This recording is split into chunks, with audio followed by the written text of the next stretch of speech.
Hello and welcome to The Voice KE. This is a platform that brings stories that matter to you. My name is Boris Yokao Umele. Former Moranga Governor Mwangi wa Iria, who is also the leader of the Usawa party, has just addressed the media and he has brought up so many claims that I would like to talk about in this briefing. Some of the things that Mwangi wa Iria has spoken about is a claim against the European Union. Yes, Mwangi wa Iria has claimed that the European Union took sides during the previous election. We know that he was contesting for the presidential elections last year, but IBC barred him from the nominations, claiming that he did not have enough signatures to give him that opportunity. And so since then, Mwangi wa Iria has been having issues and contending with that particular institution. And today, he has come to claim that several institutions in Kenya took sides and were, you know, and they were not neutral. So he's talked about not only the European Union taking sides, he's also mentioned the IBC being illegitimate. He's also talked about the military of Kenya being illegitimate. He's also talked about the churches, saying that the churches took sides during the presidential election last year. Also saying that the elders in the country also, they took sides. So he's just come out to call out the whole system of Kenya crushed. He has said that all the institutions have been marred with illegitimacy and that they cannot be trusted. And on that particular note, Mwangi wa Iria has called upon President Ruto and also opposition leader Raila Odinga to reconcile. And he has said that he's going to do whatever it takes to make these two leaders reconcile. Now, the questions that we are having is what measures is he going to take, to cause these two leaders to reconcile? Is he going to organize perhaps a mass demonstration or a protest? We don't know what he's thinking, but we got an opportunity to ask him during the press conference if he was planning to organize a mass demonstration or a protest against the presidency of Ruto or against what happened, but he said that he does not want to state exactly what he's going to do, but he just said that he's going to force these two leaders to reconcile. Some other things that the leader mentioned, that sparked curiosity among, the journalists was that he said that he was sacrificed during the last presidential campaigns. We know that IBC dropped him from the nomination list of the presidency. So he's come out to say that he was sacrificed. And we know that he means, or rather we assume that he means that the Azimio One Kenya Alliance, candidates were not for him, did not show him support, even after he was dropped by IBC, and he hoped that he will get support. Because we know that after he was dropped by IBC, he started rallying for opposition leader Raila Odinga, in support of his presidency. That was the last time. That was the last thing that happened in the presidential elections. But right now, he's come out to say that he was sacrificed, he was abandoned, he was left alone, and therefore, right now, he's not going to support anyone. But he wants the two leaders, that is Raila and Ruto, to reconcile, and he's going to take whatever measures he's got to take to make these two leaders come together. So that was just a brief. That happened today with the former Moranga Governor Mwangi wa Iria, who is also the leader of the Usawa Party, and he said that he's got his people, and that is the Usawa Party members. He's got his people, and they are going to support him in whatever decision he's going to make in order to bring this country together. So that's all I have for you right now. I've been Zipporah Sukau. See you in the next episode. Now, I called you because of where we are as a country, and because I'm a Kenyan, and because I've been a governor for 2 terms, and because I'm a party leader. And I want to state categorically that Kenya is at a crossroad as we speak. And we are all pretending. There's a lot of pretense in this country, a lot of politics, and a lot of religion, which is creating a circumstance which is very confusing. And I want, first of all, to give you a flashback. I was a presidential candidate. I I did all what I could to get into the ballots. Everyone knows what happened. Somebody called Chapati said I was not qualified. Having served as a governor for 2 consecutive terms, I fought my battle alone. There was chaos, near chaos, and bombers, as I demanded to know as to why I was being blocked from being at the ballots. I was given no reason. I was flushed. I complained. Nobody listened to me. I told Kenya that time that there was a terrorist in Bomas. I said that openly. I told Laila and my brother William Ruto that they were keeping quiet, but their turn was coming. You can pray that if you so wish. They sacrificed me, and I was edited out, and everyone knew what happened. And I said IEBC was not competent enough to conduct the last generation. When the election was done, one of them, William Ruto and Raila Odinga, supported me because they started complaining about IEBC. William Ruto, my friend, complained about there was a function within IEBC which didn't want him cleared, vindicating my position that IEBC had a problem. Mzee Raila complained that his victory was stolen, again vindicating me and taking my position. So, Mwangi wa Iria, William Ruto, and Raila Odinga, we are all in consensus that IEBC had a problem. So, in this country, it's not a question of whether IEBC had a problem or not. It's only that everyone is speaking from the side of the mouth which favors him. My side of the mouth said I was edited out. The President of the Republic, and I respect him, say that they wanted to deny him victory. Raila Odinga, from the side of the mouth, is saying they denied him victory. So there is one consensus, and we should not argue about this. There was an issue with IEBC. I took my personal initiative and I wrote to European Union. And I have a letter I will share with you. It was received by their office in Westlands. I called upon them to have a discussion with me so that I can tell them what was happening in Bomas. European Union didn't even acknowledge my letter. They did reply to my letter. Because even the European Union itself was highly compromised. Because I was a presidential candidate. I wrote to them. They received my letter. I told them that there was a problem at Bomas. They received the letter, but they never responded. I was seeking for a meeting so that I could tell them what was happening. They did respond.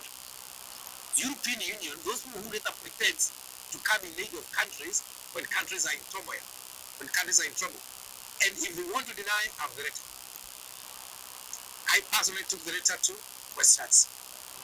They kept quiet because they were compromised. They must have been working for one group of the contestants. Now, after everything is said, now, that poison which was injected into this nation by IEBC, it is now taking foothold. We are all complaining, we are pretending that we don't know the source of our problem. Our problem is not Raila Odinga. Our problem is not William Ruto. Our problem is IEBC. That's why we are where we are. And I acknowledged, William acknowledged, Raila acknowledged.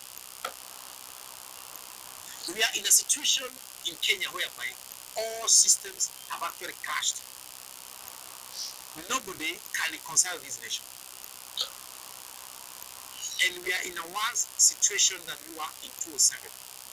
In 2007, it was a subject of, might be two communities pulling and pushing.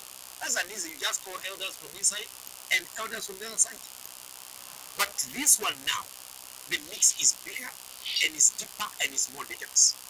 Because it is involving institutions which are supposed to be credible or are meant to be credible, and it's even involving foreign nations. That's not where we were those sides. And I want to give you the exact situation on where we are. We have a condemned IEBC. And everybody's condemning them. But now, you praise them if it favored you, you condemn them if it didn't. We already have had whispers that European Union took sides. I am a witness. I can witness in whichever court in the world that the European Union was involved in the mess. And I have evidence to prove that. UK and the rest of the nations were involved. Nobody wants to mention that. I have evidence because I know to them they kept quiet. But you can listen to the grapevine. Everybody is complaining and everybody is saying European Union took sides. And the people might be likely to be going to when we get into real crisis. But they took sides. And I have proof, I have evidence that European Union took sides. They were favoring one function of those two, and that's why they didn't listen to my voice. Number two,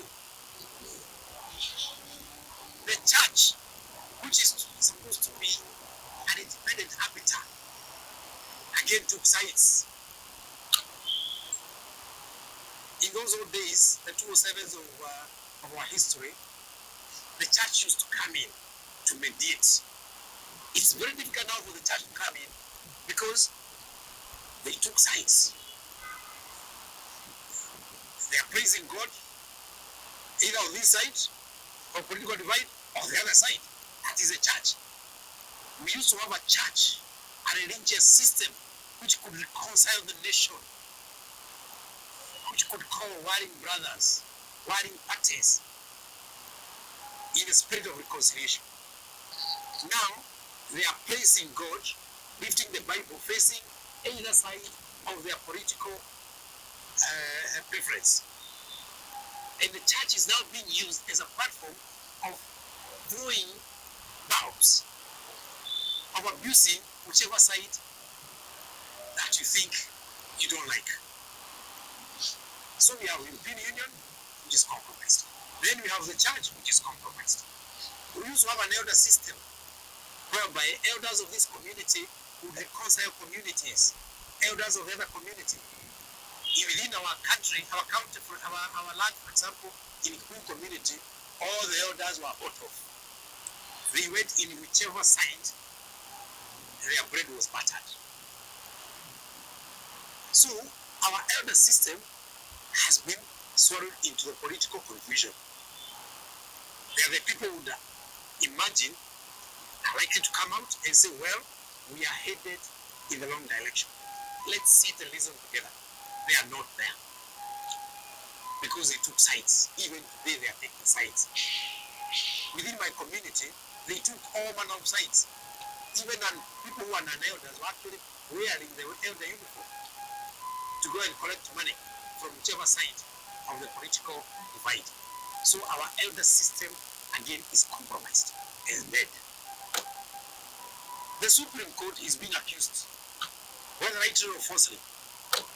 So people are saying they cannot trust again the Supreme Court, which is the supreme of the judiciary. So where we are supposed to take our matter again, information out there is that we cannot trust them. We've been taught that we cannot trust the military. Because you were told that the military was also involved. My friends, we are in a worse situation. We have been told openly, publicly, that the military was involved and that the military took sides. So we can, again, we're not supposed to trust the military. We were told that the police force through DCI took sides. Again, my friends, we cannot trust DCI, we cannot trust the police force. Now, ask yourself then, who can we trust? Where are we? We can't trust IBC. We can't trust the military. We can't trust police force and DCI. We can't trust Supreme Court. We can't trust the church. We can't trust the elder system.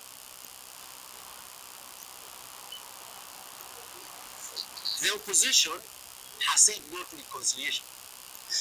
The government has said no to reconciliation. You can call it handshake if you wish, for lack of a better term, but it's about coming together, reasoning together as a nation. They have said no. The others have said no.